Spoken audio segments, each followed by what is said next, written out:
Ideas for news stories often come from familiar sources: your editor, a press release, a tip, the release of an official document, or a new thread you can pull from another news story.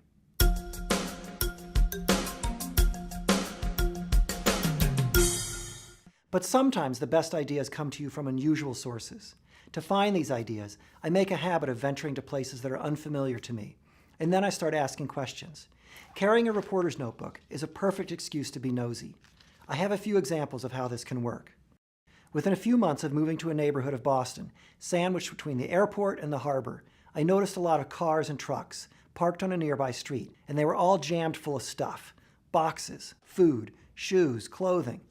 Many of the vehicles were also old and rusted. I asked around the neighborhood and soon learned that the vehicles were all going to Haiti aboard a ship. That seemed like a curious ritual, so I Googled to see if anyone else had written about this. Nothing.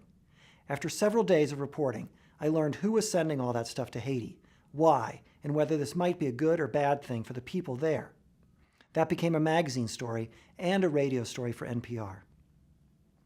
My neighborhood was also home to lots of immigrants, and I heard music everywhere. I got curious. What role does all this music play in the life of an immigrant? One day I heard all this drumming, and I followed the sound to a brick building and went up a wide staircase. The drums were part of a Haitian dance class, and I met the teacher who had this incredible story of suffering but also healing.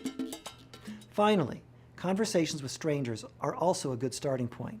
In the midst of reporting a story about a project that taught recent immigrants how to farm, I struck up a conversation with a van driver who was transporting some of them.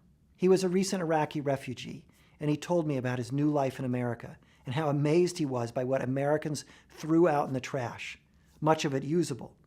He was an engineer and he knew how to fix things, so he began picking up appliances off the street and repairing them. He gave them to a Catholic nun who had helped him when he arrived in the U.S.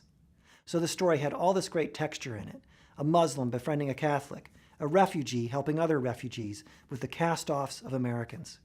So when you're stuck for your next story idea, get out of your comfort zone, go to new places, meet new people, and most of all, stay curious.